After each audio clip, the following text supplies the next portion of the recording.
माँ, बापू। तुझे खीर बहुत पसंद है ना?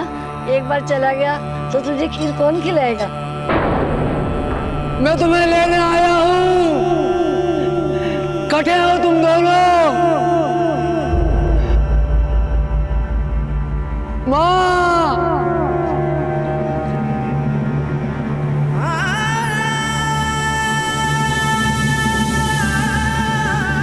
माँ,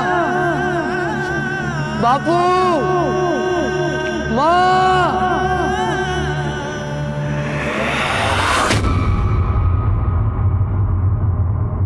आज के दौर में जहां बड़े से बड़े रिश्ते फीके पड़ने लगे, जहां रिश्तों की कद्र और बड़ों की अहमियत कम हो रही है, वहीं राजस्थान के एक छोटे से गांव में एक बेटा अपने खोए हुए माता पिता को ढूंढ रहा था। कहां गए थे उसके माता पिता? क्या वजह थी जो वो इस कदर परेशान था?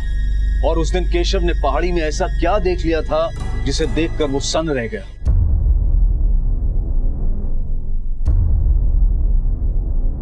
कौन से गांव से हैं आप लोग? सर हम भीनमाल से हैं। ये केशव है, इसके सारे परिवार वाले भीनमाल से ही हैं, पर अब इसके माँ बाप लापता हैं। लापता है? कब से लापता है? ये तो मुझे भी नहीं मालूम साहब। मैं तो 6 साल से हटे था ही नहीं। बम्बई में रिक्शा चलाता हूँ और जब 6 साल बाद वापस लौटा तो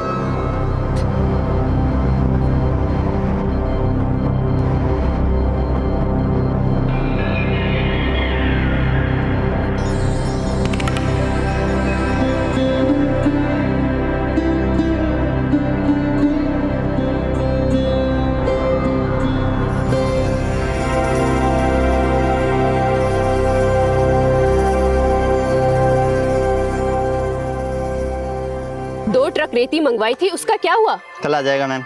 पक्का? एकदम पक्का। ध्यान रखना। हाँ। घड़ी खम्मा सरला दीदी। खम्बा घड़ी कैसे हो केशव? आ गए मुंबई से? अरे मुझे तो लगा था कि तुम शादी करके ही वापस आओगे। आप भी ना दीदी बिल्कुल भी नहीं बदली। कैसे हो केशव? मैं बिल्कुल ठीक हूँ विनोद भैया, आप कैसे हो? सब बढ़िया। कब आया मुंबई से? मैं बस अभी चला आ रहा हूँ। चल अच्छा हुआ। ठीक है तो सरला से बात कर, मैं थोड़ा काम देख के आता हूँ। जी जी बिल्कुल। और बता माधव और बाकी के घर वाले कैसे हैं? वो बिल्कुल ठीक है दीदी। 2 दिन पहले मिला था। मुझे तो एनजीओ के काम से आजकल शहर में ज्यादा रहना पड़ता है, इसलिए यहाँ की खबर नहीं रख पाती। अब गांव में पानी जो लाना है तो शहर के चक्कर तो काटने ही पड़ेंगे ना। अरे दीदी जितना आप इस गांव के लिए करती हो उतना आजकल कोई किसी के लिए नहीं करता। अभी के लिए मैं जाऊँ, फिर आता हूँ कभी फुर्सत में आपसे मिलने। ठीक है। चलो।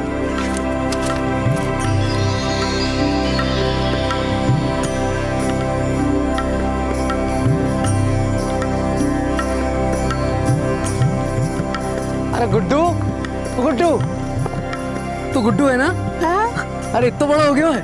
मैं गया तो जब तू 1 साल को तो। कौन हो? मैं कौन हूँ? अरे मैं तेरा काका। आप मेरे काका हो? हाँ। अम्मा, अम्मा देखो काका आए हैं। अम्मा देखो काका आए हैं। अरे केशव, अचानक हटे, ना कोई खबर ना कोई संदेश।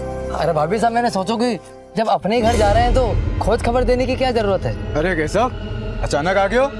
अब बताया भी नहीं हैं? घड़ी खम्मा भाई साहब। घड़ी खम्मा। खैर जाने दे। वैसे तू कौन सा पूछ के गया था मुझसे? भाभी साहब, माँ बाबूजी कहीं नजर नहीं आ रहे? कटे बाहर गए हैं कहीं?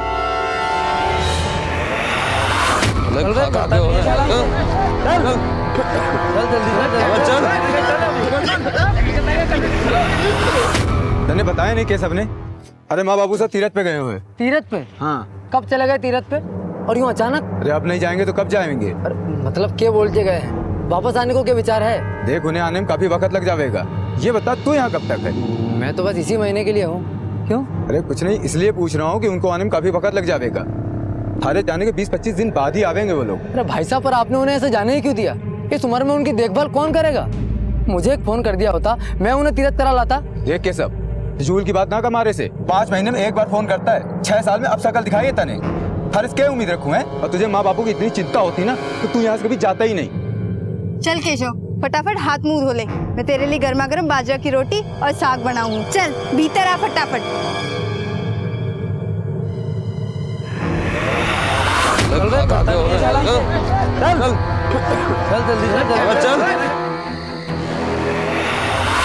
राम राम काका। अरे कैसा तू कहता है बम्बई से? आज ही आया हूँ काका। हाँ बैठ। कैसे हो?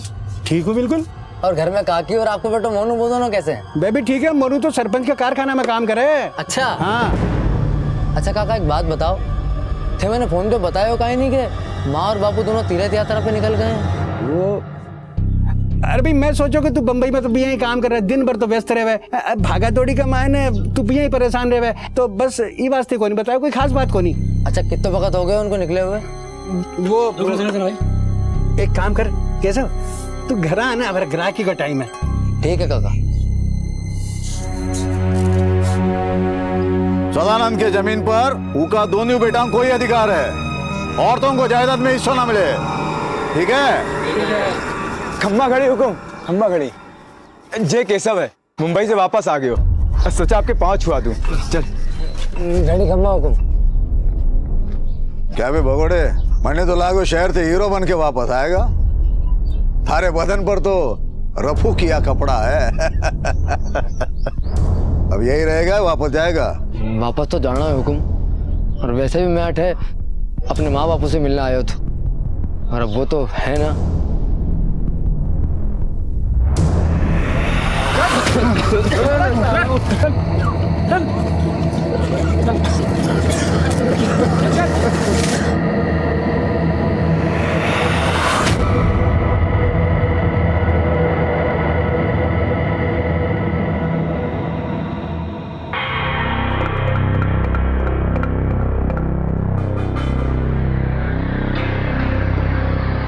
अच्छा मैं चलता हूँ, ठीक है? आ जा केशव, आ चल।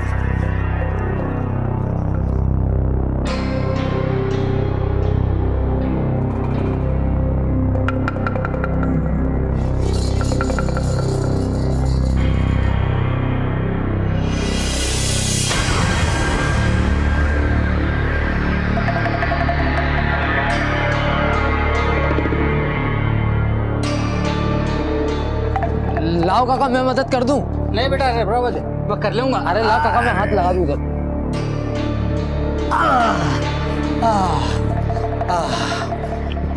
काका काका।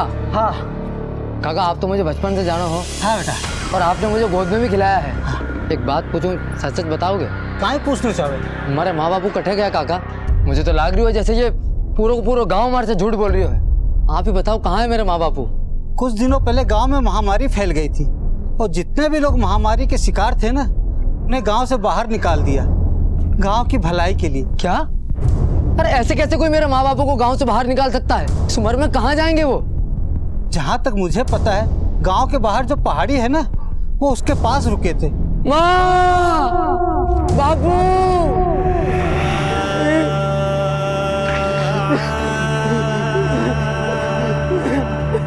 आपने जो देखा होगा उसे देखकर शायद आपको विश्वास नहीं हो रहा होगा, आपके हाथ पैर ठंडे पड़ गए होंगे और आपके रोंगटे खड़े हो गए होंगे। आज हम आपको एक ऐसे दिल दहला देने वाले केस से रूबरू कराएंगे जहां राजस्थान के एक छोटे से गांव में कुछ लोगों को झोपड़े में बंद करके जिंदा जला दिया गया। आखिर कोई इतना कठोर दिल कैसे हो सकता है? क्या ऐसा करने वालों के दिल में जरा सी भी दया नहीं बची थी? आखिर क्यों इन लोगों को जिंदा जला दिया गया?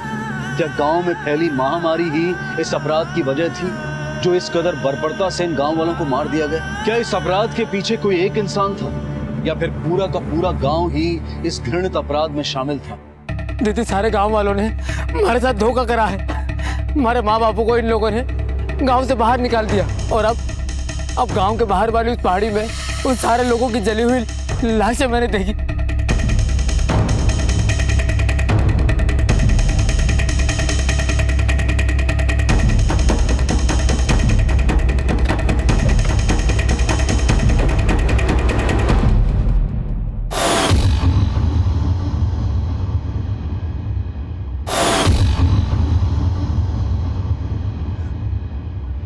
अभी तो यही थी, अचानक से कहाँ गायब हो गई? मैंने अपनी आंखों से देखा है विनोद भैया। केशव पक्का तूने ठीक से तो देखा? यही थी सब लाशें? मैंने अपनी आंखों से देखा है विनोद भैया, माँ बापू और भी बहुत सारे जले हुए लोग थे यहाँ। झोपड़ा जला तो है, जरूर कोई बात है। मुझे लगता है पुलिस में खबर करनी चाहिए। सर केशव का कहना है कि उसने वहाँ कई लाशें देखी, पर जब हम वहाँ गए तो वहाँ जले हुए झोपड़े के सिवा कुछ भी नहीं था। साहब जीते जी मैंने मेरे माँ बापू से किसी ने मिलने नहीं दिया। और अब तुम जब उस जगह पे पहुंचे तो वहां लगभग कितनी लाशें थी? लगभग 10-11। सुंदर सर। फौरन इनके गांव चलते हैं और देखते हैं कि आखिर माजरा क्या है। सर लेकिन इनका गांव यहाँ से 60-70 किलोमीटर दूर है। जगह चाहे कितनी भी दूर हो, कानून हर जगह होना चाहिए।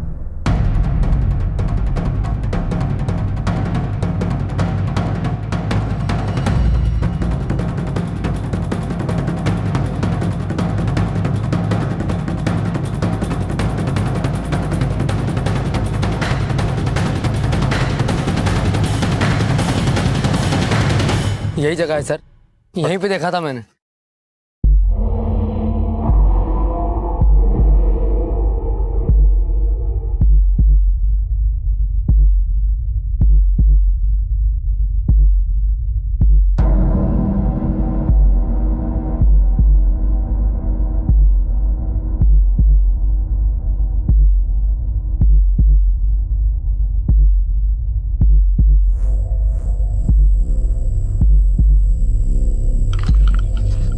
सर कुछ नहीं मिला है। सुंदर, हमें गांव के लोगों से पूछताछ करनी चाहिए, तभी हमें पता चलेगा कि आखिर मामला क्या है। इस गांव के 60-70 किलोमीटर के सराउंडिंग में कुछ भी नहीं। इसका मतलब बाकी के लोग भी इसी गांव के होंगे।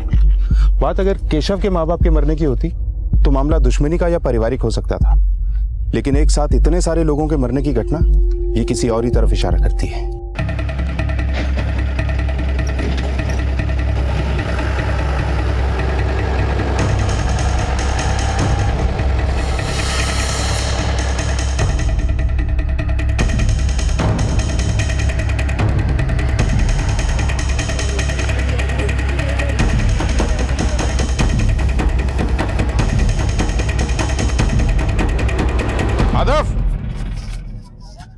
जी साहब।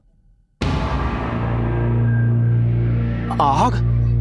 नाना साहब, मारो तो उस तरफ कभी जाना ना होवे, बल्कि किसी ना तो किसी के मुंह से सुनी हो। माँ बाप की खोज खबर लेने की भी कोशिश नहीं की? नहीं साहब, वो सरपंच जी ने फरमान जारी किया तो। कैसा फरमान? गांव के कुछ लोग अशुद्ध हो गए थे, सबको बीमारी हो गई थी, एक दूसरे को देख लेने से भी बीमारी फैल जाती थी, इसलिए गांव के सरपंच जी ने उन गांव वालों को गांव से बाहर निकालने का आदेश दे दिया। और ये भी कहा साहब कि अगर उनसे कोई मिलेगा तो उनको गांव में घुसने नहीं दिया जाएगा। इसलिए साहब हम कभी उधर जाते भी ना थे। ये बात है दरोगा साहब। अरे आपका रुख हमारे गांव की तरफ कैसे? अब कुछ ठीक तो है ना? हम अक्सर वहीं दिखाई देते हैं सरपंच साहब, जहाँ कुछ ठीक नहीं होता है। क्या बात कर रहे हो? आज तक तो आप लोग कभी इस गांव में आए नहीं थे और सब कुछ ठीक ही चल रहा था। क्या? गांव के बाहर एक झोपड़े में केशव ने कुछ लोगों की जली हुई लाशें देखी थी। इससे पहले कि ये किसी को कुछ बताता, इसने उन लाशों को ठिकाने लगा दिया। और अभी अभी हमें ये पता लगा है कि कुछ दिनों पहले आपके हुक्म से कुछ लोगों को इस गांव से निकाल दिया गया था। हाँ, छुआछूत वाली बीमारी थी उनको, सारा गांव चपेट में आ रहा था उसके। देखिए, हम सरपंच है इस गांव के, गांव का भला और गांव वालों का स्वास्थ्य हमारी जिम्मेदारी है, हमारी। इसीलिए हमने फरमान जारी किया था। हुकुम, वो पहाड़ी के पास तो अक्सर वो तांत्रिक ने देखे गए हैं जो 2 साल पहले नरबली वाला मामला में जेल गए हो, और पहाड़ी के पास तो वो कोई घर है, कहीं ये सारे मामले में उसी का तो हाथ नहीं है? ये किस तांत्रिक की बात कर रहे हो तुम? सही बोल रहा है, ये पागल है वो आदमी। हमें तो लगता है कि ये सारा उसी का किया कराया है। जाइए उसे पकड़िए, इस गांव में आपको कुछ नहीं मिलेगा, उसके पीछे भागिए। तांत्रिक है, तंत्र मंत्र के लिए बलि तो चढ़े हैं।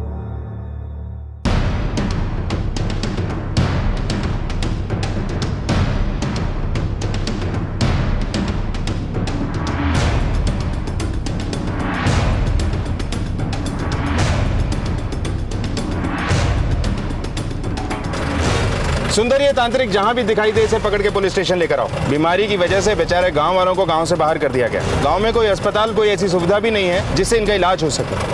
आखिर इन लोगों को ऐसी कौन सी बीमारी थी जो एक दूसरे में फैल रही थी, और तांत्रिक ने इतनी सारी लाशों को कब गायब किया होगा?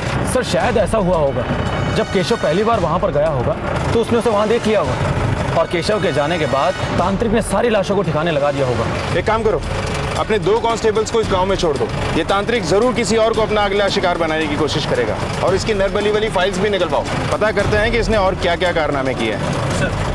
गांव वालों से पूछताछ करने पर ऐसा लग रहा था कि उन्हें एक जवाब रटा सा दिया गया, और यही बात पुलिस के शक को और गहरा कर रही थी। आज भी हिंदुस्तान में ऐसे कई गांव हैं जहां कई किलोमीटर के रेडियस तक कोई कानून व्यवस्था नहीं है, और जहां कानून व्यवस्था नहीं होती वहां लोग अपना कानून बना लेते हैं। पुलिस के लिए फिलहाल इन 12 लाशों का राज सबसे बड़ी चुनौती थी, जिसे सुलझाने की वो पूरी कोशिश कर रहे थे।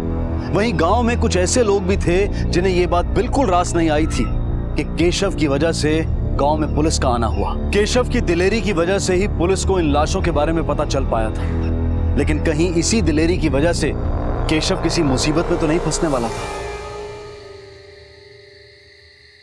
देख केशव, हो सकता है वो लोग कोई और हो, माँ बापू सा कहीं और चले गए हो। काश ऐसा ही हुआ हो भैया।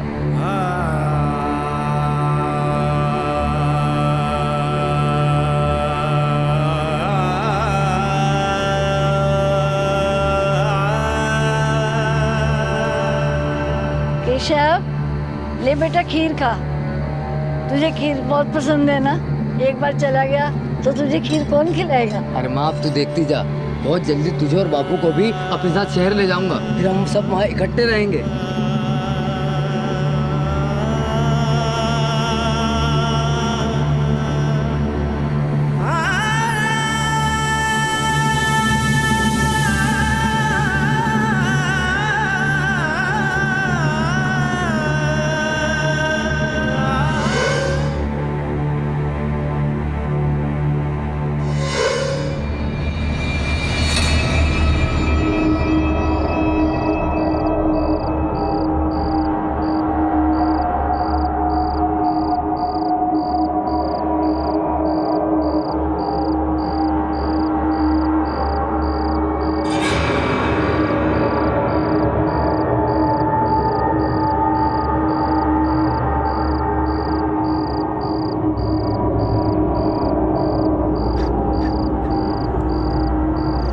इकट्ठे होते दोनों।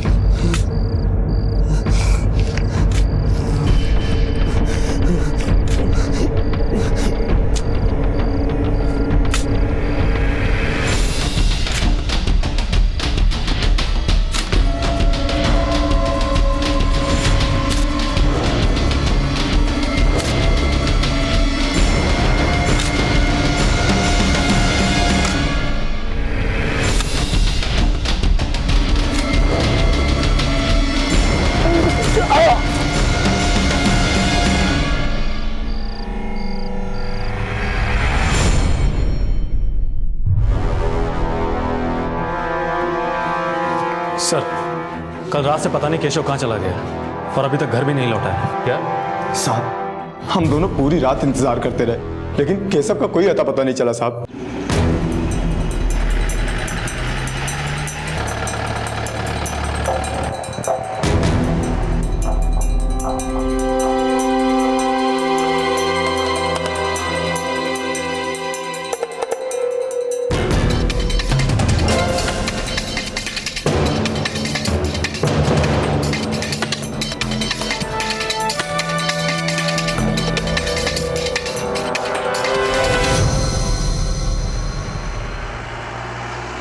अरे रुको, तुम इसी गांव के हो? जी हुजूर। माधव के भाई केशव को पहचानते हो, जो भी मुंबई से आया है? जी हुजूर, केशव को तो मैं पहचानता हूँ। वो कल रात यहीं घूम रहा था, पर बड़ा परेशान सा लग रहा था हुजूर। किस तरफ गया था वो? हुजूर, वो इसी तरफ गया था। ठीक है, तुम जाओ।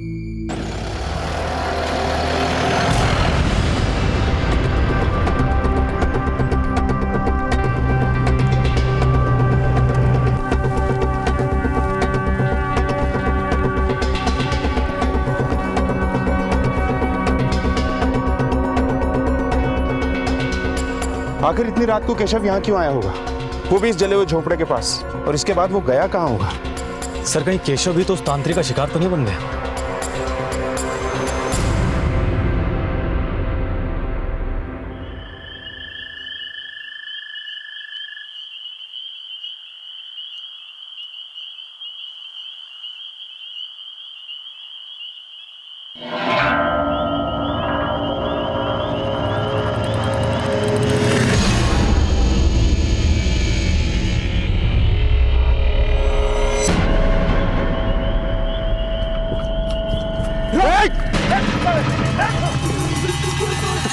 बोल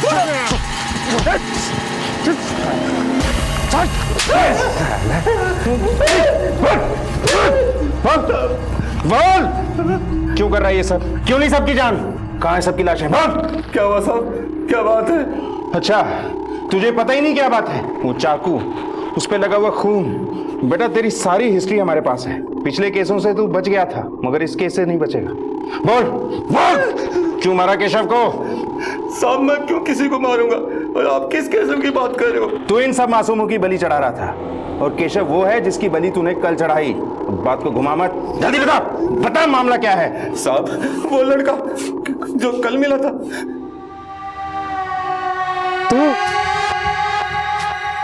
तो तूने मारा उन सबको? तू पागल है क्या? ये क्या बोल रहा तू? तूने उन मासूमों की बलि चढ़ा दी जो उस दिन उस झोपड़ी में थे। तू मुझे गलत समझ रहा है, मैं इंसानों की बलि नहीं चढ़ाता। अरे तो फिर ये क्या है? ये सब जानवर है। जानवर? हाँ, तुझे यकीन नहीं आता तो मैं बोरिया खोल के दिखाता हूँ तुझे। आ देख। साहब मैंने केशव को वो सभी जानवर दिखाए थे जिनकी बहन ने बलि चढ़ाई थी, फिर वो वहां से चले गए। तूने बोला और हमने मान लिया। अगर चला गया था तो घर क्यों नहीं पहुंचा? मुझे पता नहीं साहब, मैं आपको वो जगह बता सकता हूँ जहाँ मैंने जानवर काटे थे। थोड़ा वहां से खोदो। हाँ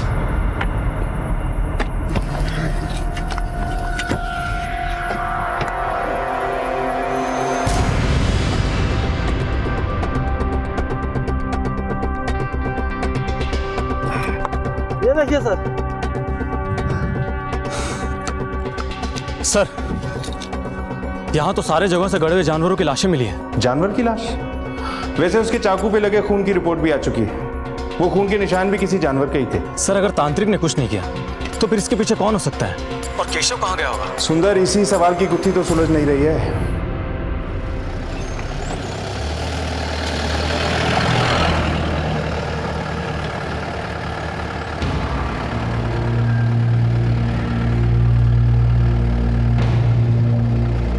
इस सुनसान इलाके में फैक्ट्री? चौधरी एक काम करो, इस फैक्ट्री पे ले लो।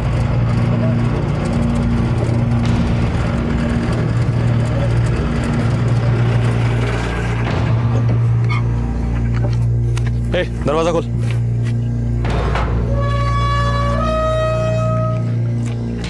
क्या भाई, ये फैक्ट्री बनता क्या?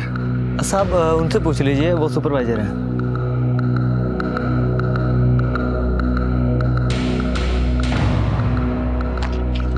जी बोलिए। ये फैक्ट्री किसकी है? फैक्ट्री तो सरपंच जी की है। किस चीज की फैक्ट्री है? और इतनी बदबू क्या आ रही है? आपको जो कुछ ही पूछना है आप सरपंच जी से पूछ लीजिए।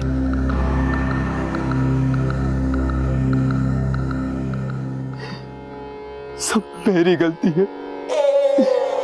रिश्तों का मोल समझ ही ना पायो। जिस तरह मैं अपने बच्चों के बारे में सोचता रहा, वैसे ही मेरे माँ बाप मेरे बारे में सोचते रहे। देखो मासा, आप लोग यहाँ रुकोगे तो ये बीमारी सब में फैल जाएगी। वैसे भी गांव वाले सरपंच जी का दरवाजा खटखटाने वाले हैं, और अंदर की बात तो ये है कि सारे रोगियों को गांव से बाहर निकाल दिया जाएगा, वरना कहीं ये बीमारी हम लोगों को ना लग जाए। और आप लोगों के लिए मैं इसे खतरे में नहीं डाल सकता हूँ। तू चिंता मत कर बेटा, हम लोग यहाँ से चले जाएंगे कहीं दूर।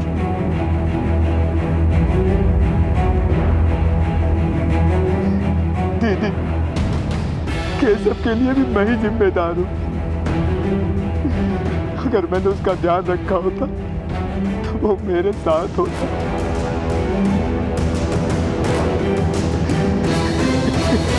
सुंदर, समझ में नहीं आ रहा है कि आखिर माजरा क्या है। पहले इतनी सारी जली हुई लाशें, फिर अचानक से सारी लाशें गायब, और अब वो केशव जिसने आकर हमें सब बताया था वो भी गायब है। सर गांव से भी कुछ खास पता नहीं चल पा रहा है, पर गांव की कुछ ही दूरी पर एक फैक्ट्री है जहां पर गांव के अधिकतर लोग काम करते हैं, और ये फैक्ट्री वहां के सरपंच की है। पर मैं जब उस फैक्ट्री में गया था तो वहां से बहुत बदबू आ रही थी। पता नहीं फैक्ट्री में क्या बनाया जा रहा था। शहर से इतनी दूरी पर फैक्ट्री का होना मुझे बड़ा अजीब सा लग रहा था। मैंने क्रॉस चेक किया है, सरपंच इस फैक्ट्री को गैर कानूनी ढंग से चला रहा है। सुंदर, हमें इस फैक्ट्री की छानबीन करनी चाहिए। शायद जिन लोगों की मौत जलने की वजह से हुई वो इसी फैक्ट्री में काम करते हो, और ये बीमारी उन्हें इस फैक्ट्री की वजह से ही हुई हो।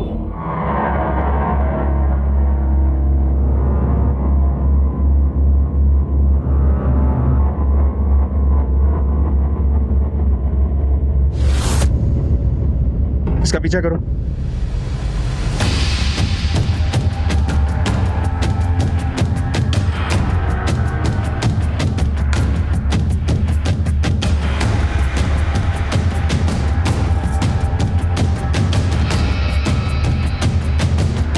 रुको।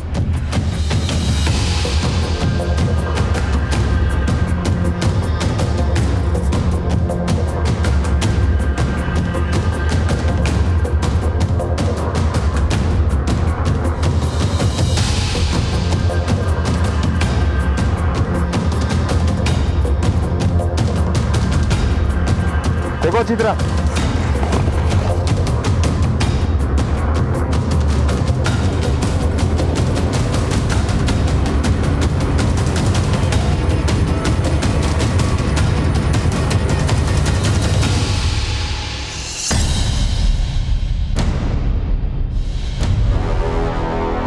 तुमने ये गैर कानूनी फैक्ट्री चलाकर बहुत बड़ा अपराध किया है। ताला लगेगा तुम्हारी किस्मत पर और इस फैक्ट्री पर। गांव के सभी लोग तुम्हारी फैक्ट्री में काम करते थे, जिनमें केशव के माँ बाप भी शामिल थे। जाहिर सी बात है, अगर गांव छोड़ देने के बाद भी उनका तुमसे लेना देना है, तो उनकी मौत की वजह में भी सिर्फ तुम्हारा ही लेना देना होगा।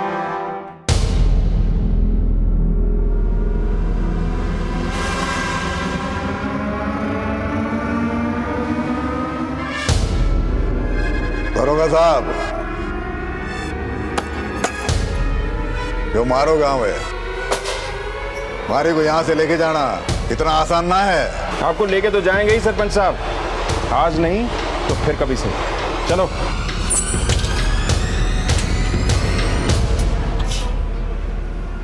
सुंदर, स्पेशल फोर्स के लिए एप्लीकेशन भेजो। इन सब मौतों के पीछे सरपंच का ही हाथ है, इसे अरेस्ट करना ही होगा। सर। साहब, ये सब मेरी वजह से हुआ साहब। मैंने उनको भेजा था, जिसके बाद ये सब। सर, गांव के ऊपर मैंने शुरू से ही सरपंच का दबदबा देखा है, पर वो इस हद तक गिर सकता है ऐसा लगा नहीं था। सर, आप उसे अरेस्ट क्यों नहीं करते? देखिए, हमारी पुलिस चौकी आपके गांव से 70 किलोमीटर दूर है और ये ज्यादा बड़ी पुलिस चौकी भी नहीं है। सरपंच के पास जितने लोग हैं उनसे निपटने के लिए हमें और जवानों की जरूरत होगी। हमने स्पेशल फोर्स की मांग की है, वो अप्रूव होते ही हम सरपंच को गांव के बीच से उठा के लाएंगे। और जब से सरपंच को पता चला है कि उसका फांडा फूट चुका है, उसने गांव के आसपास अपने लोग भी बढ़ा दिए। सर, पोस्टमार्टम की रिपोर्ट आ चुकी है। मरने वाले सभी लोगों को टीबी की बीमारी थी और उन सभी लोगों को जिंदा ही जला दिया गया था। क्या? जिंदा जला दिया?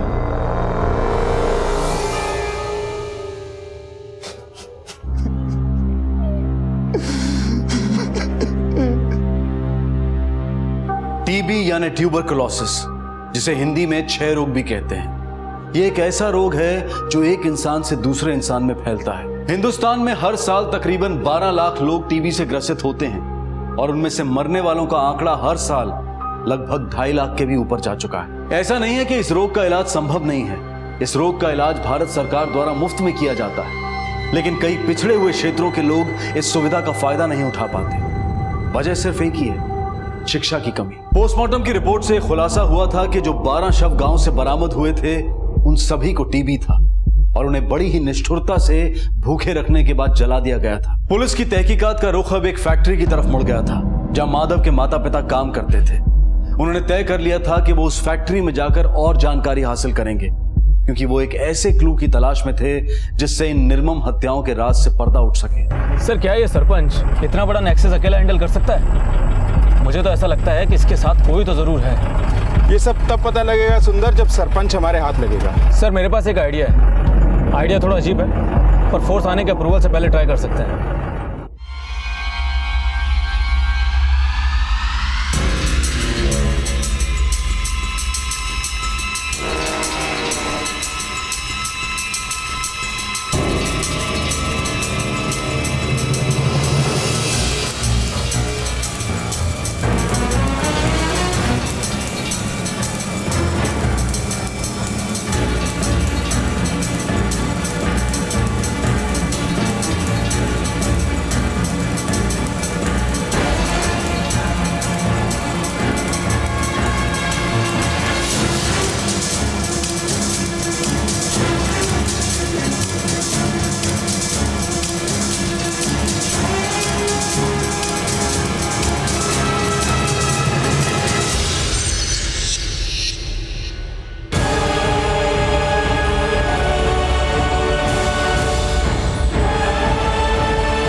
चलो सरपंच साहब और बैठ लिए इसी गाड़ी में। अब हमारी गाड़ी में बैठो। दरोगा, ये ठीक नहीं कर रहे तुम। अरे सब ठीक है, चल चल। दरोगा, भूल रहे तो ये हमारा इलाका है। भूल आप रहे सरपंच साहब, आपका इलाका पीछे रह गया। चलो अंदर, चल अंदर, चलो चलो। क्या नहीं है, चलो। अरे तुम जानते नहीं हो।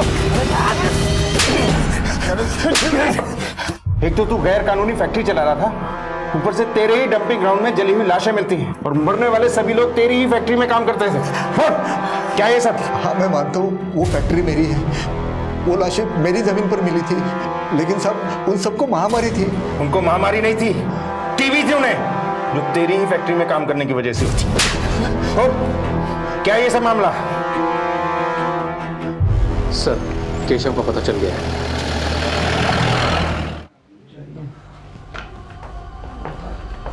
केशव, केशव, केशव, उठाओ इसे सर, उठ, केशव।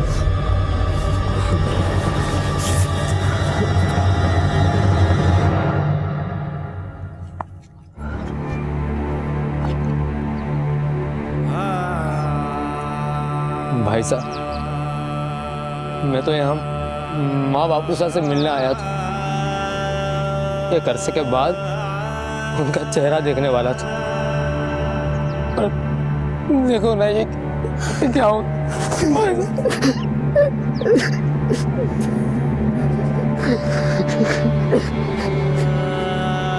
अब तक पुलिस के हाथ जितने भी सुराग लगे थे वो किसी भी ठोस नतीजे तक पहुंचने के लिए काफी नहीं थे, क्योंकि ये पूरा अपराध इतने योजनाबद्ध तरीके से हुआ था कि अपराध की जड़ और कारण दोनों से ही पुलिस अनजान थी। अब भी कई सवाल पुलिस के सामने खड़े थे। केशव के माता पिता समेत उन गांव वालों को किसने जिंदा जलाया था? गांव में महामारी क्यों फैली? और इस पूरी योजना का सूत्रधार और सरपंच का साझेदार कौन था? इन सारे सवालों के जवाब मिलने अभी बाकी थे और इसी बीच केशव का पता चल गया और उसने जो बयान दिया उसने इस पूरे केस का रुख ही बदल दिया। उस रात जब मैं फिर से माँ बापू को ढूंढने पहाड़ी पर गया तो वहां मुझे वो तांत्रिक मिला। उसने बताया कि उसने गांव वालों को नहीं मारा,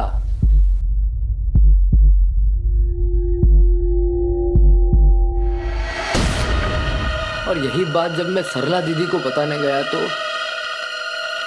केशव, अरे रुक जा, रुक।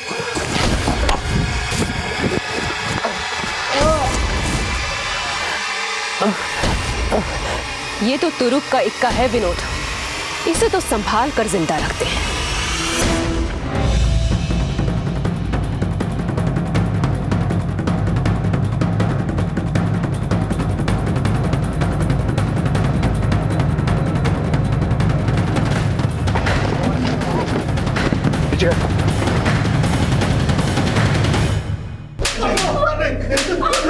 तुझे तो मैंने सबसे साफ सुथरा समझा था।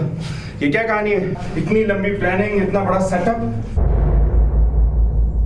सर, 7 साल पहले जब मैं यहाँ आई तो मेरा एक ही मकसद था, इस गांव के पानी की समस्या हल करना और यहाँ के लोगों की भलाई करना। वाह, ऐसा लग रहा है जैसे तू देवी का दूसरा रूप है। मुद्दे पर आ, कहानी मत सुना। जब मैं यहाँ आई तो मैंने देखा इस गांव के आसपास कुछ भी नहीं है, और अगर चलती थी तो सिर्फ एक ही आदमी की, सरपंच की। हाँ, मैं एकदम सीरियस हूँ। इतना सब कुछ करके क्या मिल गया हमें? बस सरकार से एक मेडल। सरपंच से बात करके देखते हैं, शायद कुछ बात बन जाए। तुम्हारा प्लान क्या है? ये ऐसी जगह है जहाँ किसी का कोई ध्यान नहीं। बस ये समझो कि राजस्थान के नक्शे में ये गांव है भी या नहीं, ये भी लोगों को पता नहीं। जरा सोचो, अगर यहाँ पे फैक्ट्री लगा दी जाए तो परमिशन की कोई जरूरत नहीं, कुछ भी करो, कुछ भी बनाओ, और तो और मजदूर मुफ्त। लेकिन सरपंच हमें सब क्यों करने देगा? फायदा, पैसा, और कौन नहीं चाहता फायदा और पैसा। सरपंच जी, आप चाहे तो क्या कुछ नहीं कर सकते। दवा की फैक्ट्री है और गांव वालों को मुफ्त में दवा मिल जाएगी आपकी वजह से। मसीहा बनने का अच्छा मौका है, और ये ऐसा सौदा है जहां नुकसान कुछ भी नहीं, बस फायदा ही फायदा है। और भी कुछ फायदे हो सकते हैं, जरा इत्मीनान से मिलिए, समझाते हैं।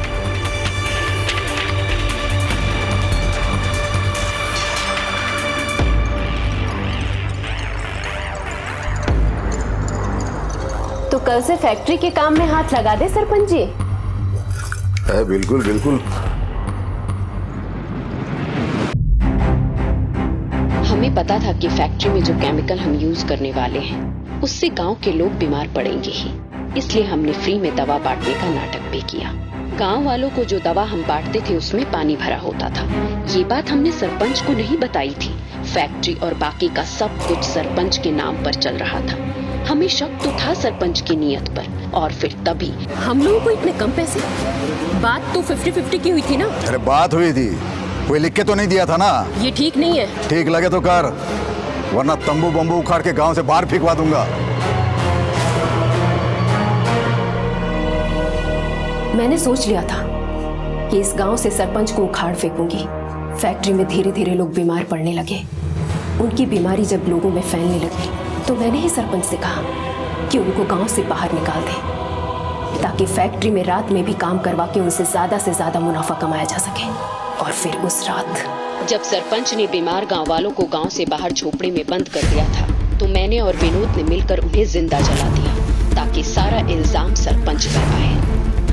अब देखती हूँ सरपंच को। झोपड़ा जलकर राख हो गया है और इन लाशों को उसकी जमीन पर फेंक कर आएंगे। उस दिन विनोद उन डेड बॉडीज को सरपंच की जमीन पर ठिकाने लगाने ही गया था कि वहां केशव आ गया। केशव के निकलते ही विनोद ने उन डेड बॉडीज को सरपंच के डंपिंग एरिया में डंप कर दिया, और केशव के आने से पहले ही विनोद वापस ऑफिस आ गया। हमने सोचा था इस मामले में सरपंच को फंसाकर पूरे गांव पर राज करेंगे, लेकिन सरपंच ने बड़ी चालाकी से सारे मामले को तांत्रिक की तरफ मोड़ दिया। केशव को क्यों गायब कर दिया था तुम लोगों ने? और कौन से लाशें उठ के बोलेंगी कि हमने उन्हें जलाया है? और रही बात सरपंच की, तो कानून को सबूत चाहिए जो वो दे नहीं सकता। केशव, अरे रुक जा, रुक।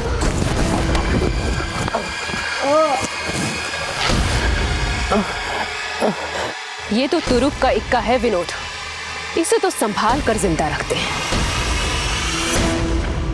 जरा से पैसों के लालच में तुम लोगों ने इतना बड़ा षड्यंत्र रचा, इतने सारे मासूम लोगों को बेरहमी से जिंदा जला दिया। इंसानियत को भी शर्म आएगी तुम लोगों पर।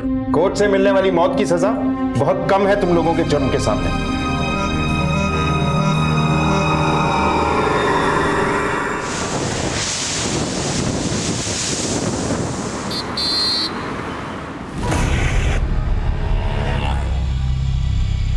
आईने का प्रतिबिंब परछाई जितना ही मिथ्या होता है, और सपने हकीकत से दूर रखने वाले छलावे।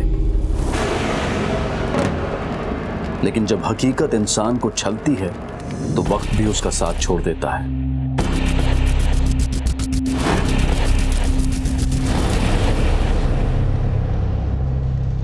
रोटी, कपड़ा और मकान इंसान की बुनियादी जरूरतें हैं, लेकिन इंसान की भूख अगर उसकी आंखों में उतर जाए और अपने घर को भरने के लिए झूठ और फरेब का सहारा लिया जाए तो स्वार्थ के घड़े भर तो जाते हैं, लेकिन उसकी प्यास नहीं बुझती। माना कि जिंदगी संघर्षों से भरी है, लेकिन दूसरों को छलने वाले जब पछतावे की आग में सुलगते हैं तो अपने आप को कोसने के अलावा उनके पास कोई दूसरा विकल्प नहीं बचता।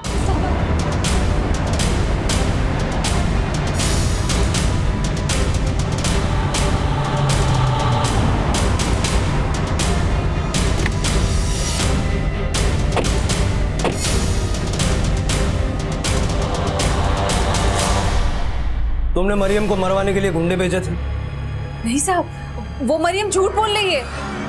लेकिन उसने तो बोला कि तुम्हारे भेजे गुंडों ने तुम्हारे नाम से उसको धमकाया, जान से मारने की कोशिश भी की।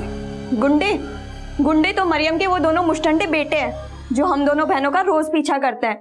घर से निकलना तक मुश्किल करके रखा है दोनों ने हमारा। चल ऐसा करते हैं, हम हमारी सब्जी चला लिया। लोमड़ी की नस्ल सालो, अगर हमारा पीछा किया तो सब देख रहे हैं। अरे देख रहे हैं तो क्या, सब लोग से देख ही रहे, कोई ना पकड़ के मारता क्यों नहीं है? चला लिया, चल यहाँ से। साहब, उनकी शिकायत हम आपसे ना कर दें, इसीलिए ये दाव खेला है उसने। पाटिल, कामिल और उसकी बीवी मरियम को पुलिस स्टेशन बुलाओ। सर। और तुम भी पुलिस स्टेशन आओ। आज या तो तुम लोगों की सुलह होगी या सबके सब लॉकअप में होंगे।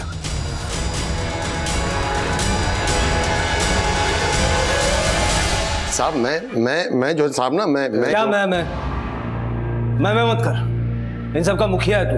अगर अपना कुनबा संभालने का बूता नहीं है तो दो शादियां क्यों की? मुझे नहीं पता था कि ये रश्मि शौक मेरी इज्जत तार तार कर देगा। ईमान की कसम खाता हूँ साहब कि मेरे अंदर इंसान है। तो क्या हम जानवर हैं? हाँ, और अपनी इस लोमड़ी को संभाल ले। हाँ, अरे लोमड़ी होगी तू। अगर तेरे अंगूर खट्टे निकले इसका मतलब ये नहीं है तू किसी और की मिठास छीनेगी। अरे छीना तो तूने है हमारा सुकून। तेरे वो बेगैरत लौंडे सरेआम मेरी लड़कियों का दामन खींचते हैं। तू और तेरी लौंडियों ने ना अगर अपने बुरके संभाले होते तो संभालने वाला मैं मुंह नोच लूंगी। बस, आखिरी वार्निंग दे रहा हूँ। आज के बाद अगर तेरी बीवियां, बेटियां या बेटे कोई भी झूठी शिकायत लेकर यहाँ आया और हमारा टाइम बर्बाद किया तो उनसे तो मैं बाद में निपटूंगा। पहले मैं तुम्हारी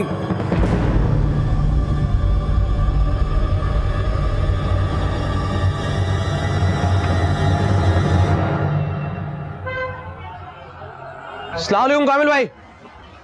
हाँ माजिद, कुछ सुलह हुई? ये मसला सुलझने वाला नहीं है माजिद में।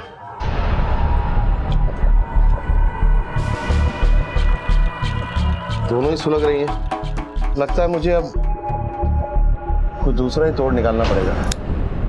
तोड़ तो निकालना ही पड़ेगा, वरना तुम्हारा दिलफेक बाप उस घर को उन्हीं के नाम कर देगा। अब ये घर मैं अपने नाम करा कर ही दम लूंगी। अम्मी, ये बात तो तुम तब से बोल रही हो जब से तुम्हारे शौहर इस घर से गए। लेकिन इस बार मेरा दांव खाली नहीं जाएगा। लेकिन अम्मी आप करने क्या वाली हो? उसे अपनी लौंडियों की आबरू की बहुत फिक्र है ना, लेकिन इस बार वो वहां से बेआबरू होकर निकलेंगी। हाँ, यही ठीक रहेगा अम्मी। उसके दोनों बेटों को रेप चार्जेस में अंदर करवा देंगे हम। लेकिन अम्मी, पुलिस को यकीन कैसे दिलाएंगे कि वो तीनों धंधा करती हैं? गैर मर्दों के साथ ताल्लुकात हैं उनके। इस झूठ को सच बना के परोसने का क्या अंजाम हो सकता है? कभी सोचा है तुम दोनों ने? जो अंजाम हम भुगत रहे हैं उसे बदलने के लिए मैं किसी भी हद तक जा सकती हूँ। तुम अपनी हद में रही होती अम्मी तो हमारी जिंदगी का ये अंजाम कभी नहीं होता। आपा, जो हो गया उसे दोहराने का वक्त नहीं है, ये बदला लेने का वक्त है। ये क्या बना दिया तुमने आलिया को अम्मी? तू भी मेरी ही बेटी है, मैं भी तेरे जैसा ही सोचती थी। पर अब जो कुछ भी करने जा रही हूँ उसमें हम सबका ही भला है। गलत रास्ते से कभी किसी की जिंदगी खुशहाल नहीं बनती अम्मी। तो क्या जिंदगी भर अपनी बदहाली पर रोते रहेंगे हम? खून के आंसू रुलाने के लिए खून के खूंट भी पीने पड़ते हैं और खून बहाना भी पड़ता है। अम्मी, हम आपके साथ हैं। लेकिन अब्बू, माजिद मियां वो दोनों रुकने वाली नहीं है। पुलिस अब उन्हें नहीं मुझे तोड़ेगी और मुझे अपनी हड्डियां नहीं तोड़वाती। तो फिर आगे क्या सोचा है? अब जो सोचा है वही होगा। अगर तूने हमारा साथ नहीं दिया तो गलत का साथ कभी नहीं दूंगी अम्मी। जैसे एक मयान में दो तलवारें नहीं रह सकती, उसी तरह से दोहरी शख्सियत रखने वाले कभी भी एक सुकून भरा आशियाना नहीं बना सकते। घर में चार बर्तन होंगे तो खनकेंगे ही। इस कहावत से ज्यादा विशैला मुहावरा है अपनी ही थाली में छेद करना। जब अपने ही अपनों की शय और मात में दिलचस्पी लेने लगे तो रिश्तों की बिसात पर शुरू होता है नफरत का खेल।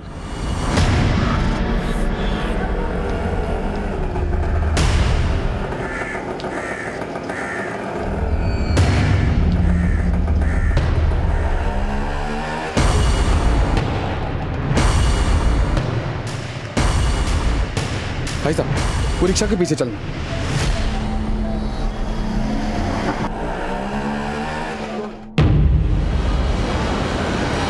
क्या हुआ? मेरी शक्ल भी भूल गई?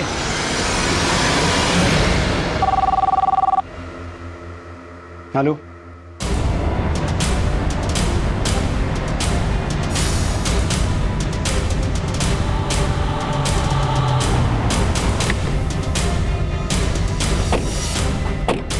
हट जाओ, हटो हटो, साइड हटो। थोड़ा सामने से।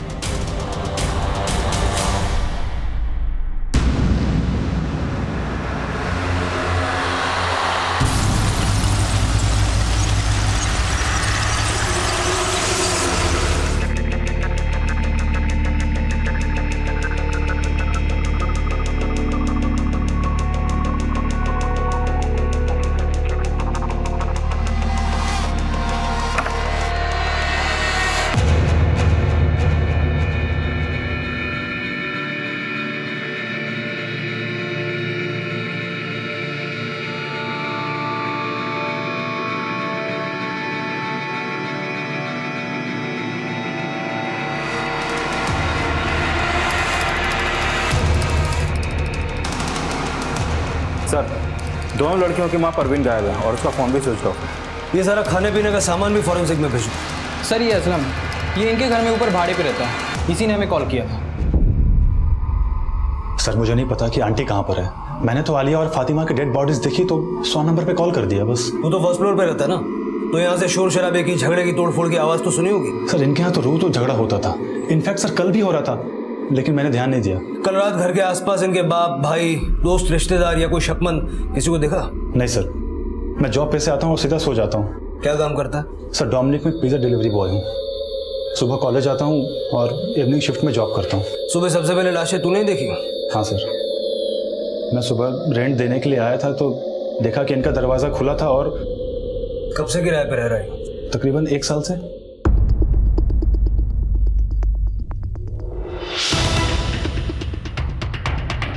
सर, पड़ोसियों ने भी यहाँ किसी अनजान या परवीन के पति कामिल या उनके बेटे जुनैद और वसीम और मरियम को भी यहाँ पे नहीं देखा।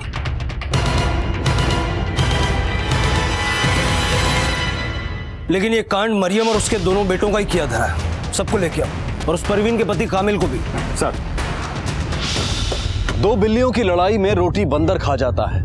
इस कहानी का ये सबक हम सब ने बचपन में पढ़ा होगा, लेकिन जानवरों का तर्क देकर इंसान को समझाना हमेशा कारगर सिद्ध नहीं होता, क्योंकि कुछ इंसानों की प्रवृत्ति जानवरों से भी बदतर होती है।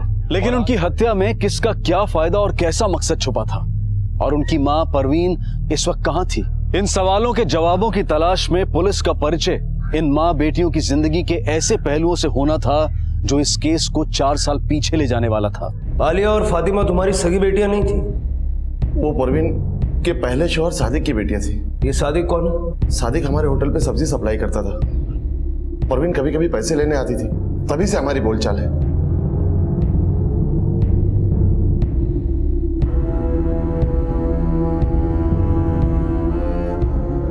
तो तुमसे निकाह करने के लिए उसने अपने शौहर को तलाक दे दिया? नहीं, तलाक नहीं साहब। सादिक का तो 4 साल पहले ही इंतकाल हो गया था। मुझे उस बेवा पे तरस आ गया और मैंने निकाह कर लिया। लेकिन फातिमा और आलिया को भी मैं अपनी ही औलाद समझता था, और आप मुझ पे शक कर रहे हैं कि मैंने उनको मारा है। परवीन अब कहाँ है? मैं भी उसकी गुमशुदगी से हैरान हूं साहब। हमें हैरान करके कोई फायदा नहीं है साहब। इन हत्याओं की जो असली जड़ है उसे ढूंढिए। तू कहना चाहती है परवीन ने अपनी बेटियों को मार दिया? अरे साहब, वो औरत नहीं थी, दल्ली थी, दल्ली। अपनी बेटियों से धंधा करवाती थी। ये भी तुम्हारे पिछले आरोपों की तरह झूठ है, बल्कि सच ये है कि अपनी माँ के कहने पर तुम दोनों ने मिलके आलिया और फातिमा का मर्डर किया। नहीं साहब, हमने नहीं मारा उन्हें। हम सच बोल रहे हैं। हमने अपनी आंखों से आलिया को कई बार अलग अलग कस्टमर के साथ देखा है।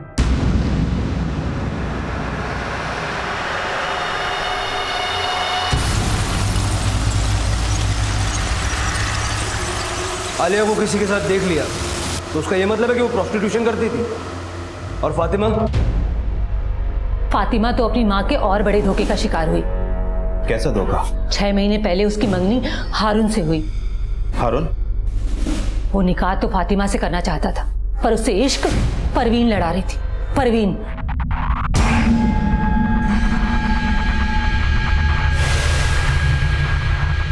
फातिमा को इन दोनों के रिश्ते की सच्चाई पता चल गई, इसीलिए उसने हारून से रिश्ता तोड़ दिया।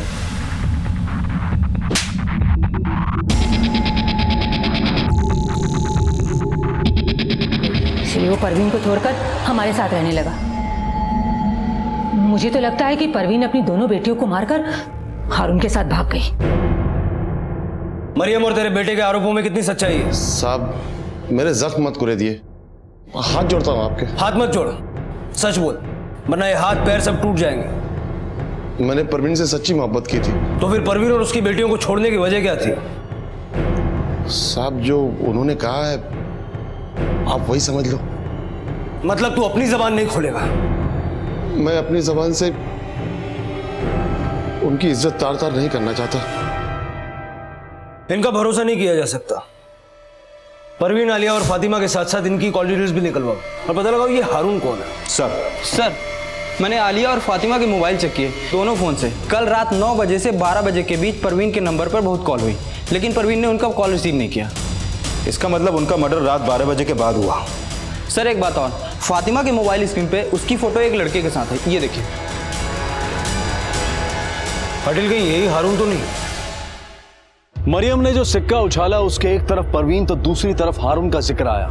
इनके नाजायज रिश्ते को आलिया और फातिमा की हत्या की वजह बताया गया। साथ ही साथ आलिया और फातिमा के चरित्र पर भी सवालिया निशान खड़े किए गए। जब आग लगाने वाले राख को कुरेदने की बात करते हैं तो लगता यही है कि झूठ को शीशे में उतारा जा रहा है, लेकिन कभी कभी सच के पैमानों में भी झूठ के जाम भरे होते हैं। सर, परवीन के कॉल रिकॉर्ड के मुताबिक उसकी हत्या से पहले शाम 5:30 बजे दहीसर के एक पीसीओ से उसे कॉल आया, जिसके बाद वो शाम 6:30 बजे वहां पर पहुंची और सर उसी रात 1 बजे तक उसका फोन वहां पर एक्टिव रहा और उसके बाद बंद हो गया। उस रात कामिल, मरियम और उसके दोनों बेटों के फोन की लोकेशन कहाँ थी? मरियम की फोन लोकेशन उसके नया नगर वाले घर की थी। कामिल, जुनैद और वसीम अपने काशी मीरा वाले होटल के पास थे। पाटिल, ये इनका सोचा समझा षड्यंत्र हो सकता है और पीसीओ से फोन करके परवीन को दहीसर बुलाना इन हत्याओं को अंजाम देने की चाल। ये सब देड़चन है। फोन लोकेशंस को लेकर के इनको शक के दायरे के बाहर रखना ठीक नहीं होगा। लेकिन सर, आलिया और फातिमा के मोबाइल से रात 9 से 12 बजे के बीच में जो कॉल हुए थे ये भी एक साजिश हो सकती। अब ये तो पोस्टमार्टम रिपोर्ट के बाद ही पता चलेगा ना कि ये सारे कॉल्स उनके मरने से पहले हुए या मरने के बाद। वैसे इन माँ बेटियों की सबसे ज्यादा बात किससे होती थी? सर, आलिया के मोबाइल से उसके कॉलेज के जिशान नाम के लड़के को कॉल ज्यादा होते थे और फातिमा के मोबाइल से हारून को। इस जिशान को भी बुलाओ और ये हारून कब आ रहा है?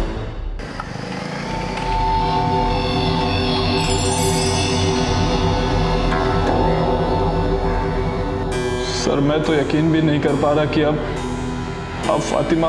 तेरे आंसू सच्चे हैं या घड़ियाली? सर, जिसने आपके मन में गलतफहमी पैदा की है उसने 6 महीने पहले मेरे और फातिमा के बीच में भी गलतफहमी पैदा की थी। तो तेरे और परवीन के बीच कोई रिश्ता नहीं था? सर, वो मेरी माँ थी। मतलब उसे भी मार दिया? सर, मैं क्यों मारूंगा? और वैसे भी जब ये सब कुछ हुआ तो मैं मुंबई में भी नहीं था। तेरे फोन की लोकेशन तो मुंबई से बाहर की थी, लेकिन ऐसा भी तो हो सकता है कि तू यहीं हो और तेरा फोन कोई पुणे लेकर गया हो। परवीन की बॉडी ठिकाने लगा दी या परवीन ने तेरे साथ अपना ठिकाना बदल लिया?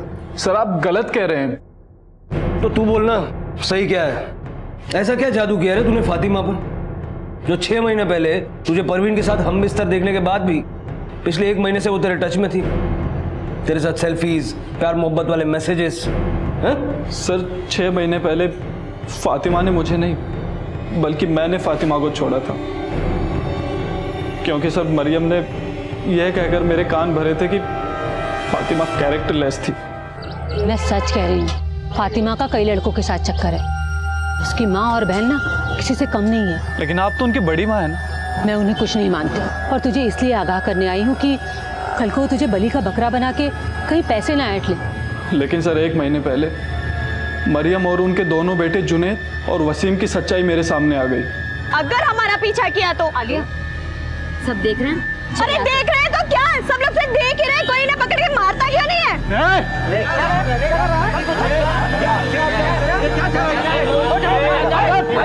चल यहाँ से। उसके बाद मैंने खुद सच का पता लगाया।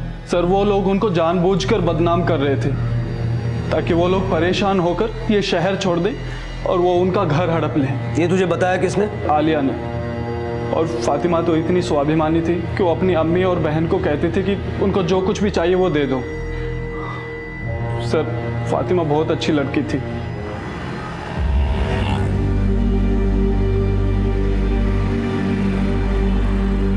Fatima, I am sorry Fatima. Fatima, वो फातिमा फातिमा फातिमा प्लीज प्लीज मुझे माफ कर दो। मैंने मरियम की बातों में आके कल को मुझसे निकाह करके फिर से मुझ पे शक किया तो? नहीं फातिमा, ऐसा नहीं होगा आगे। फातिमा, ये सब तमाशा मत करो। फातिमा प्लीज मुझे एक मौका दे दो, एक मौका बस। मैं जिंदगी भर तुम्हें शिकायत का मौका नहीं दूंगा। सर, फातिमा बहुत अच्छी लड़की थी। मैंने उसे गलत समझा, उसके बाद भी उसने मुझे माफ कर दिया। सर, 7 अगस्त की रात 12 बजे के आसपास आलिया और फातिमा की हत्या हुई। गला घोंट के मारा गया, लेकिन हत्या से पहले उन्हें बेहोशी की दवा दी गई जो उनके घर से बरामद हुई फिश करी में मौजूद थी। पटेल, इसका मतलब है कि किसी ने पर्पसली उनको फिश करी खिला के बेहोश किया और फिर उनके फोन से परवीन को कॉल्स किया। हो सकता है उसका मकसद परवीन को घर बुलाना रहा होगा, या फिर यह भी हो सकता है कि यह हारून और परवीन की साजिश हो। शायद परवीन ने ही आलिया और फातिमा को बेहोश किया, अपना फोन दहीसर में किसी के पास छोड़ा और वापस आई। उनकी ये प्लानिंग पिछले 1 महीने से चल रही थी। वो खुद ही फातिमा के मोबाइल से हारून को कॉल्स और मैसेजेस कर रही थी, ताकि जब हारून अपना बयान दे तो हारून पे भी शक न जाए।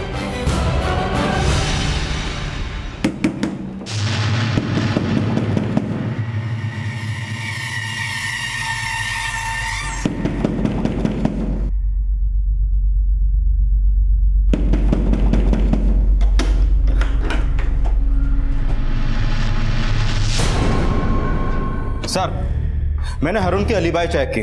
मर्डर वाली रात वो पूना में ही था। पाटिल, कहीं ऐसा तो नहीं कि परवीन और उसकी बेटियां मरियम और उसके बेटों के बदले का शिकार हो गई हो सकता है इन्होंने परवीन को मार के ठिकाने लगा दिया हो, ताकि हम परवीन को अपनी ही बेटियों का मर्डर समझ के ढूंढते रहे। सर, मैंने परवीन, फातिमा और आलिया की बैंक की स्टेटमेंट चेक की। आलिया के बैंक अकाउंट में 1.5 लाख रुपए हैं, जबकि उसकी माँ और बहन के अकाउंट में 6 और 7 हजार रुपए।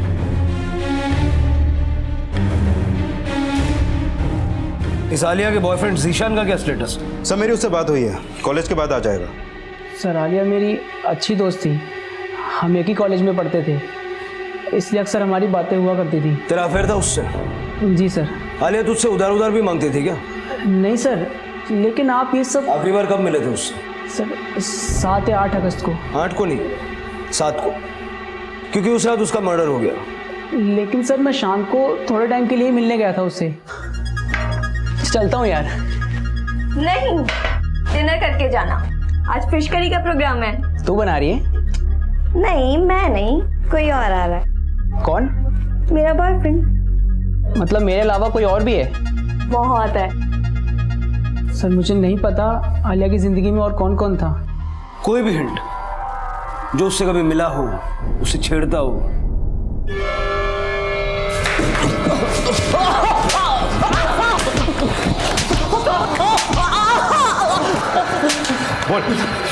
साहब, वो झूठ बोल रहा है। मैं कभी उसके कॉलेज नहीं गया। जिशान ही नहीं, हारून ने भी तुम दोनों को उन्हें परेशान करते हुए देखा था। हारून परवीन की पढ़ाई बोल रहा है, ये परवीन की चाल है। दोनों मिले हुए हैं साहब। तुम कहना चाहती हो कि उसने ही अपनी दोनों बेटियों को मार दिया, लेकिन इसमें फायदा तो तुम्हारा ही है।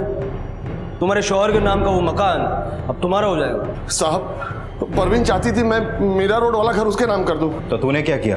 कामिल उसके साथ रहता जरूर था, पर उसने उससे निकाह नहीं किया था। फिर वो किस हक से घर मांग रही थी? तो इस बारे में तूने हमें पहले क्यों नहीं बताया? आप पहले ही मुझ पर खून का इल्जाम लगा रहे थे, मैं डर गया। वो औरत इतना गिर गई थी कि एक दिन मेरी और कामिल की गैर मौजूदगी में मेरे घर में घुस गई अपनी बेटियों के साथ। मुझे नहीं जाना है।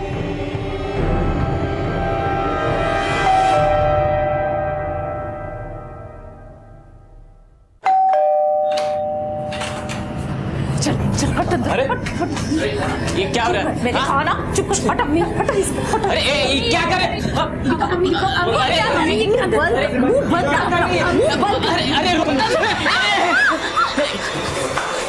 ये सब क्या हो रहा है यार? खाला, हमने कुछ नहीं किया, ये लोग जबरदस्ती घर में। ना बेटा, मैंने सब देख लिया। क्या देखा है? इन लड़कों ने मेरी लड़कियों के साथ। चुप, झूठ मत बोलना। साहब, वो तो जीनत की वजह से हमारी इज्जत बच गई, वरना तो वो औरत हमारे बेटों को बदनाम करने की सोच कर आई थी। हाँ, ये सच है। मरियम और उसके बेटे कभी किसी का कत्ल नहीं कर सकते, और जिस रात कत्ल हुआ उस रात मरियम मेरे साथ मेरे घर पे ही थी। साहब, उस रात मेरा पार्टनर कामिल और उसके दोनों बच्चे यहीं थे। उसके बाद हम सब साथ में घर गए। सब मरियम और उसके बेटों ने यह भी बोला था कि परवीन अपनी बेटियों से धंधा करवाती थी, फिर उनको मारने के बाद अपने आशिक के साथ भाग जाने का मोटिव। हो सकता है कि मरियम के बेटों को बदनाम करने की चाल नाकामयाब होने के बाद फातिमा ने उसका विरोध किया हो, आलिया ने भी उसका साथ दिया। तो इस थियरी के हिसाब से परवीन का मोटिव समझने के लिए हमें परवीन के कैरेक्टर को समझना होगा। पता लगाओ कामिल की जिंदगी में आने से पहले परवीन का अपने स्वर्गीय पति सादिक के साथ रिश्ता कैसा था, और साथ साथ ये भी पता लगाने की कोशिश करो कि हत्या से पहले पीसीओ से किसने परवीन के मोबाइल पे फोन किया था। सर,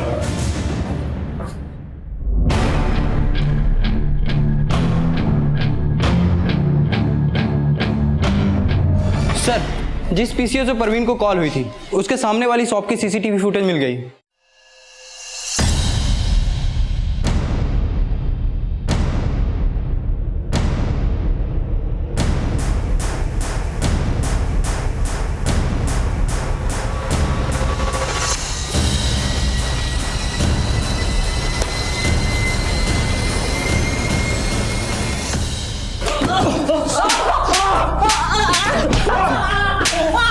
साहब बताता हूँ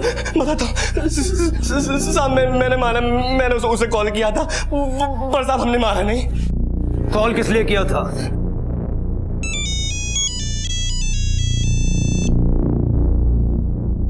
हेलो, तेरी बेटी जिस जिसके साथ सोती है उन सब के साथ फोटो है मेरे पास। कौन बोल रहा है? पहले मेरी बात सुन। अगर तू चाहती है वो फोटोग्राफ्स तेरी दुश्मन मरियम के पास ना जाएं, तो मुझसे आकर मिल। साहब उसे हमने एक गेस्ट हाउस में बुलाया था, पर वो आई नहीं साहब। आई नहीं, या उसको किडनैप करके आलिया और फातिमा को मार दिया तुमने? नहीं साहब, हमने नहीं मारा। आलिया के वो फोटोग्राफ्स का? साहब वो हमने झूठ बोला था। हाँ, लेकिन ये सच है कि आलिया धंधा करती थी। तो उसे बुलाया किस मकसद से था? वो साहब, हम उसको बेहोश करके उसकी न्यूड फोटोग्राफ्स लेने वाले थे, ताकि उसको ब्लैकमेल करके अपने अब्बू जान का घर खाली करवा लें। मतलब परवीन आई थी, लेकिन तुम लोग जो चाहते थे वो कर नहीं पाए, इसलिए उसे मार दिया।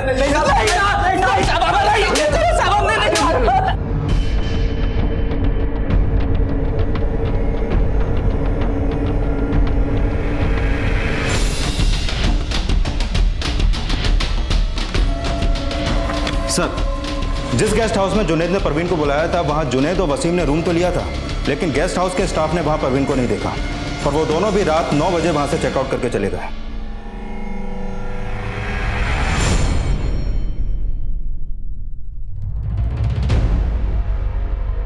वसीम, जुनैद और मरियम, इनसे इनका 36 का आंकड़ा था, लेकिन मर्डर से पहले फिश करी में बेहोशी की दवा मिलाई गई। यानी ऐसा कोई शख्स भी वहां मौजूद था जो आलिया और फातिमा का करीबी था। सर, ये लोग बार बार ये भी दावा कर रहे हैं कि आलिया प्रोस्टिट्यूशन में थी।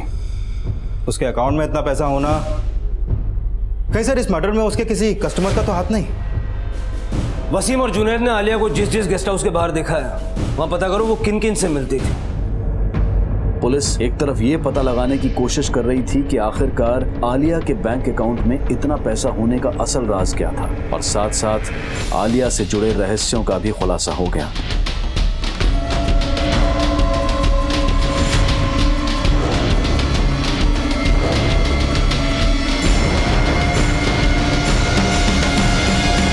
सर, आलिया अलग अलग आदमियों के साथ नहीं, सिर्फ इस अकेले के साथ मीरा रोड के गेस्ट हाउस में टाइम स्पेंड करती थी।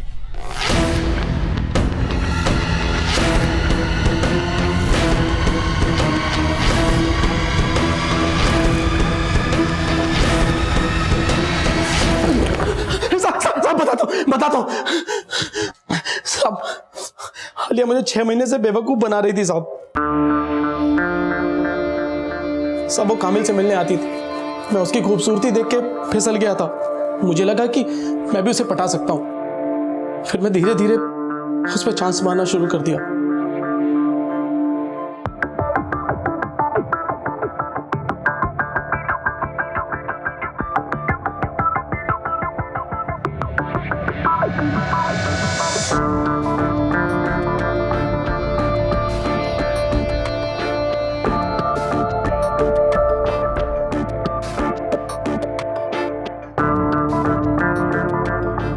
अयाशी से बना रिश्ता धीरे धीरे प्यार में बदल गया था। मैंने उसे निकाह करने का फैसला कर लिया, लेकिन वो मुझसे निकाह नहीं करना चाहती थी, क्योंकि उसका लफड़ा पहले ही जिशान से चालू था। इसलिए तेरी जल गई और तूने उसे मार दिया। नहीं, मैंने उसे नहीं मारा। उस रात तो साहब मैं होटल में ही था। लेकिन जिस रात उसका मर्डर हुआ, तूने उसे अपना स्पेशल फिश करी भिजवाया था। कौन सा डिलीवरी बॉय लेकर गया था? बोल बोल, कौन लेके गया था? सब मैं अपनी बेटी की कसम खा के कहता हूँ साहब, कोई फिश करी नहीं भिजवाई साहब, मैंने कोई फिश करी नहीं भिजवाई। पुलिस इस केस के हर एंगल को इन्वेस्टिगेट कर रही थी, और परवीन की तलाश में उसका अतीत भी खंगाला जा रहा था, जिसके लिए पुलिस उसके पहले पति के घर भी पहुंची।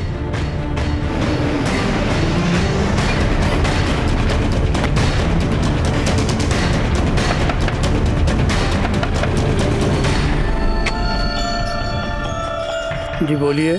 जी, हमें सादिक और उसकी बीबी परवीन के बारे में कुछ बात करनी है आपसे।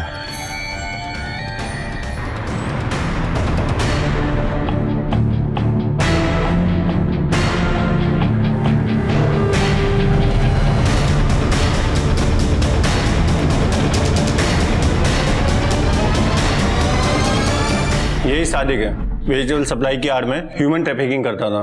5 साल की कैद हुई थी, अभी 1 अगस्त को ही रिहा हुआ है। मतलब परवीन ने कामिल से झूठ बोला कि सादिक का इंतकाल हो गया। सादिक इस हत्याकांड से 1 हफ्ते पहले ही बाहर आया। कहीं सर उसी ने तो बदला लेने के लिए कांड तो नहीं किया? परवीन का पहला पति जिंदा भी था और एक क्रिमिनल भी था। यह खुलासा इस केस का एक टर्निंग पॉइंट था। लेकिन परवीन की गुमशुदगी और उसकी बेटियों की हत्या में सादिक का क्या रोल हो सकता था, ये जानने के लिए पुलिस सादिक की तलाश में जुट गई। लेकिन इस केस में कई और घुमाव आने अभी बाकी थे। सर, सादिक को परवीन के भाड़ोतरी समेत कई लोगों ने वहां देखा था। वो परवीन के घर के पास किराए का रूम लेने के बहाने एक स्टेट एजेंट से मिला था, जिसने सादिक को परवीन का मोबाइल नंबर दिया था। हो सकता है कि ये फिश करी का प्रोग्राम जेल से छूटे हुए बाप से मिलने की खुशी में हो। इस सादिक के बाप का फोन भी सर्विलेंस पे डलवा हो। सर,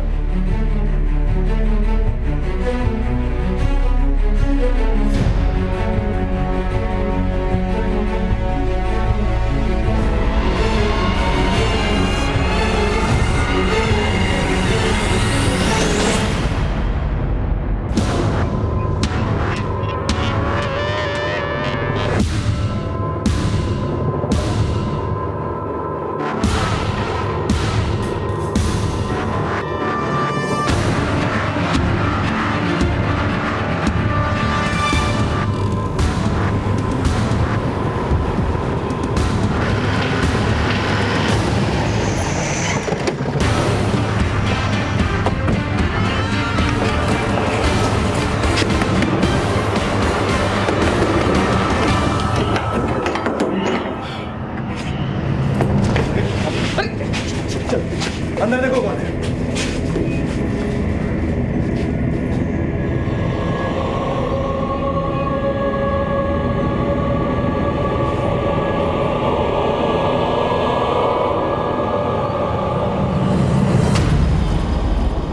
अगर तू चाहती है वो फोटोग्राफ्स तेरी दुश्मन मरियम के पास ना जाएं, तो मुझसे आकर मिल। लेकिन तुम बोल कौन रहे हो? जब मिलेगी तो पहचान जाएगी। आना कहाँ है?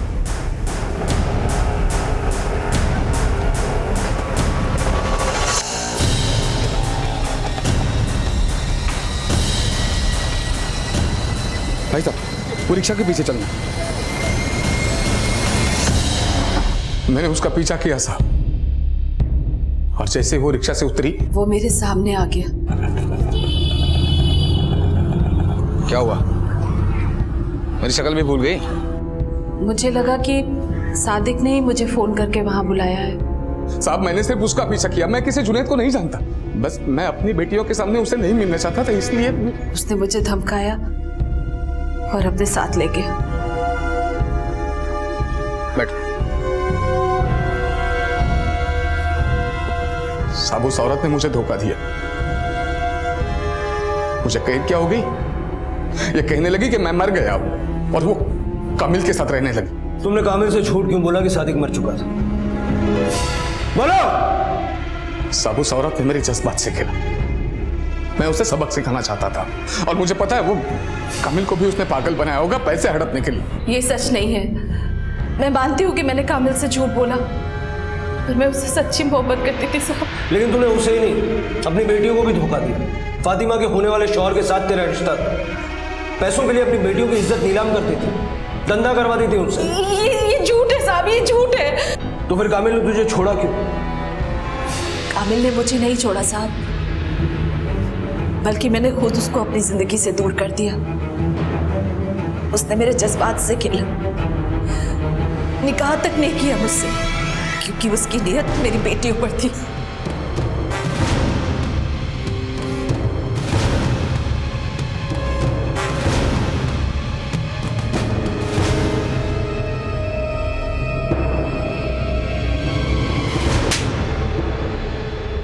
माना मैंने कामिल से झूठ बोला, लेकिन सादिक के जेल जाने के बाद मैं कैसे अपनी बेटी और अपना पेट पालती? सादिक के बाप ने भी हमें सहारा नहीं दिया साहब। सब मर्द एक जैसे होते हैं, सब मर्द। कामिल तो सादिक से भी बदतर निकला। सब फातिमा और आलिया मेरी अपनी बेटियां थी साहब, और आप कह रहे हैं मैंने उनका मर्डर किया?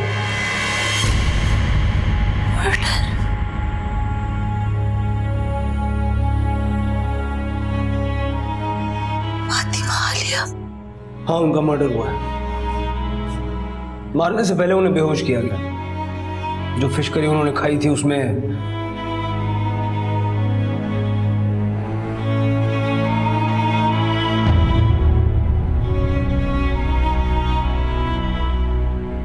पुलिस ने परवीन को सादिक के जुल्मों से तो बचा लिया, लेकिन अपनी बेटियों की हत्या की खबर सुनकर परवीन की हालत और भी ज्यादा दयनीय हो गई। सादिक ने परवीन के साथ किए अत्याचार को तो स्वीकारा, लेकिन ये कबूल नहीं किया कि उसने अपनी बेटियों का मर्डर किया है। परवीन के बयान से शक की सुई कामिल पे भी आई। उसे पूछताछ के लिए तलब किया गया। साहब, आलिया ने मुझ पर झूठा इल्जाम लगाया था।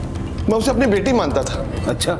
मेरा यकीन करो साहब, उसने मुझे रेप के इस इल्जाम में फंसाकर परवीन की नजर में गिरा दिया और फिर पुलिस कंप्लेंट की धमकी देकर मुझसे 1 लाख रुपए ऐंठ लिए।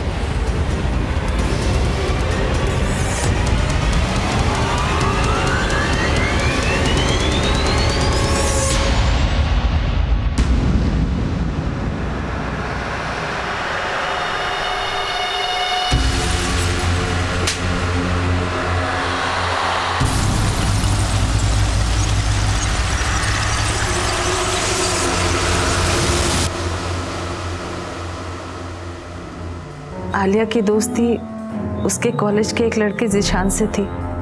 वो उसी से मिलने जाया करती थी। लेकिन आलिया माजिद से भी मिल रही थी। माजिद तो उसको अपनी दूसरी बीवी बनाने की सोच रहा था। ये बिल्कुल झूठ है साहब। अच्छा ये बताओ, उस रात जब तुम घर से निकली थी तो अपनी बेटियों के लिए फिश करी बना के निकली थी? Fish curry? नहीं तो। हाँ, हमारा प्लान था उस रात फिश करी खाने का। हम हर संडे फिश करी खाया करते थे। अम्मी, इसकी जैसी फिश करी और कोई नहीं बना सकता। सच में बहुत टेस्टी फिश करी बनाते हो तुम।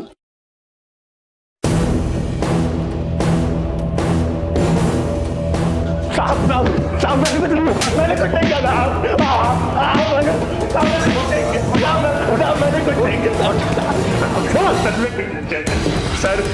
सर मैंने सिर्फ फिश करी बनाई थी, मैंने मर्डर नहीं किया साहब।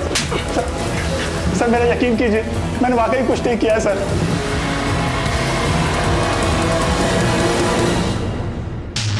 मेरी जमानत तो हो गई, पर मेरे बेटे अभी तक अंदर हैं।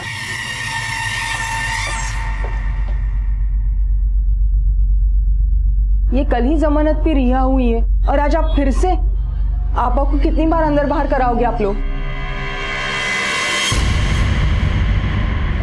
जीनत, माजिद ने बताया कि तुझे उसकी अय्याशियों की कोई खबर नहीं थी, लेकिन तुझे तो सब कुछ पता है ना? ये किसने फोन किया है? वेंडर का नंबर है, लो चेक कर लो। मुझ पे शक मत करो, मैं तुम्हें कभी धोखा नहीं दूंगा।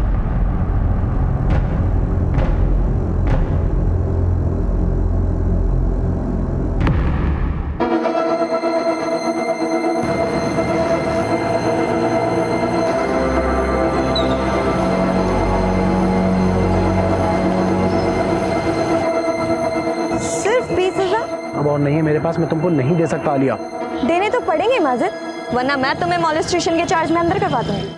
आलिया माजिद को ब्लैकमेल कर रही थी और माजिद ये बात मुझसे छुपा रहा था। मुझे लगा कहीं मेरी हालत मरियम जैसी ना हो जाए, इसलिए उनसे निजात पाने के लिए मैंने असलम को मोहरा बनाया। असलम की गरीबी के फायदा उठाया और नहीं, मैं नहीं कर सकता। देख, एक बार ये काम कर ले, फिर नौकरी छोड़ के चैन से पढ़ाई कर सकता है तू। मैंने किसी तरह असलम को मना लिया था। आंटी कहाँ पे? वो अभी आ रही हैं थोड़ी देर में। तुम रुको, आज फिश करी मैं ट्राई करती हूँ। तुमको देख देख के सीख लिया है मैंने। लाओ। अरे नहीं, तुम रहने दो, आज मैं इसे एक नए फ्लेवर से बनाने वाला हूँ। ओके।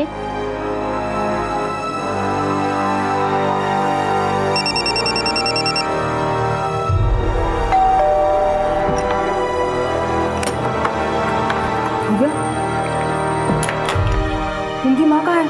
अरे मुझे नहीं मालूम। अगर वो जिंदा रही तो तेरी फिश करी वाली चाल पकड़ी जाएगी। मैं क्या करूं, वो आई नहीं। इन लोगों ने फिश खा ली। एक काम कर, परवीन को फोन लगा, कब तक आ रही पूछ, और जैसे ही वो आएगी ना उसको भी, समझ गया ना? और ये अपने फोन से नहीं, उनके फोन से लगा।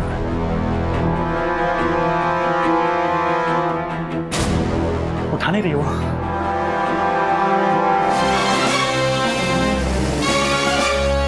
बस अब यहाँ रुकना ठीक नहीं है। देखो तुमको जिससे बदला लेना था वो मर गई है। चलो निकलो यहाँ से।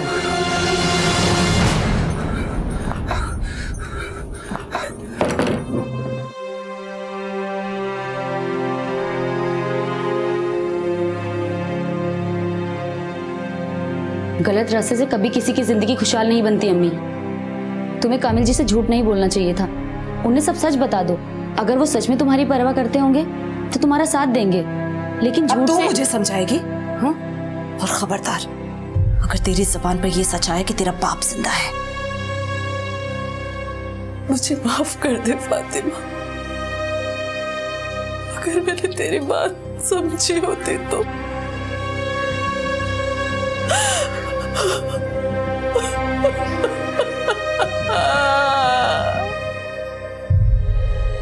परवीन ने अपनी मुश्किलों का समाधान झूठ से करना चाहा और शायद इसीलिए आलिया को भी ये राह आसान लगी। जैसे गेहूं के साथ घुन भी पिस जाता है, उसी तरह से फातिमा भी अपने करीबियों के अवगुणों का शिकार हो गई और परवीन अपने आप को कोस कर भी अब इस कड़वी हकीकत को बदल नहीं सकती। जिंदगी के उतार चढ़ाव से हम सभी गुजरते हैं, लेकिन ऊंचाइयों पर पहुंचने के लिए चाहे हमें संघर्ष के पहाड़ ही क्यों न चढ़ने पड़े, लेकिन झूठ और फरेब के शॉर्टकट्स हम कभी ना अपनाएं। इसी विचार के साथ मैं अनूप सोनी अब आप सबसे विदा लेता हूं। फिर मुलाकात होगी अगले एपिसोड में जुर्म की एक और कहानी के साथ। तब तक अपना और अपने परिवार का ख्याल रखें और देखते रहें क्राइम पेट्रोल डायल 100। सबक एक को सीख हम सबको। जय हिंद। क्राइम पेट्रोल्स के और भी दिलचस्प कहानी देखने के लिए हमारे चैनल को सब्सक्राइब करें और बेल आइकॉन दबाना न भूलें।